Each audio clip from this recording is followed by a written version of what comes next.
আজকে থেকে তোমার স্কুলে যাওয়া বন্ধ। তুমি নাকি এলাকার বখাটে গাজরের সাথে প্রেম করো। কেন বাবা, গাজর গরিব বলে কি তাকে ভালোবাসা যায় না? মেয়েকে ঘরে বন্দি করে রাখো। ঘরে চল, আর কান্নাকাটি করিস না। না যাও না, ও মা প্লিজ। এদিকে আয়, শুনছিস? যত যাই করো, ওই বখাটে গাজরের সাথে তোমার বিয়ে হবে না। কাল আমার বন্ধু ছেলে ধনেপাতা আসবে, তার সাথেই তোমার বিয়ে হবে। বাবা, ওই ধনেপাতা যে গুন্ডা মাস্টার, তুমি কি জানো না? চুপ, বড় লোকদের একটু একটু দাপট থাকেই। ও তুই বুঝবি না, আমার সিদ্ধান্তের বাইরে যেন না যাওয়া হয়। ইয়া কবুতর, আমার চিঠি গাজরকে দিবি।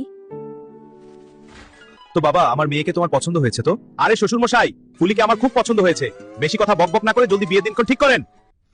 গাজরের মা, তোর ছেলে তো আমাদের বংশের মান সম্মান নষ্ট করে দিল রে। তুই যদি বলিস আমাদের গাজরের বিয়ে সব থেকে দামি সবজির সাথে দিতে পারি টমেটো, ক্যাপসিকাম, মাশরুম, তবু ওই চামার ফুলকপির মেয়ের সাথে কখনোই গাজরের বিয়ে হবে না। আরে ছেলেকে সাবধান করে দিস। এভাবে বাবা কোনোদিনও আমার ফুলকপিকে মেনে নিবে না। দরকার হয় আমি ফুলকপির সাথে কড়াই ম্যারেজ করে নিব, তবুও তাকে ঠকাবো না। আরে এত কান্নাকাটি করে মেকআপ নষ্ট করিস না।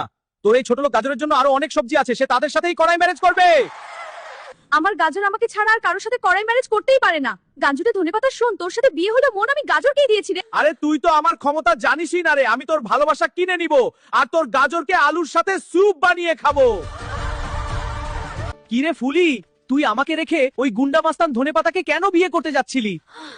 তুমি তো জানো আমার বাবা কেমন মানুষ, তার সিদ্ধান্তের উপরে কেউ কথা বলতে পারে না। এখন দেখি তোমার বাবার দাপট কোথায় বের হয়। আসুক আমাদের গ্রামে ওই মাস্তান ধনেপাতাকে নিয়ে।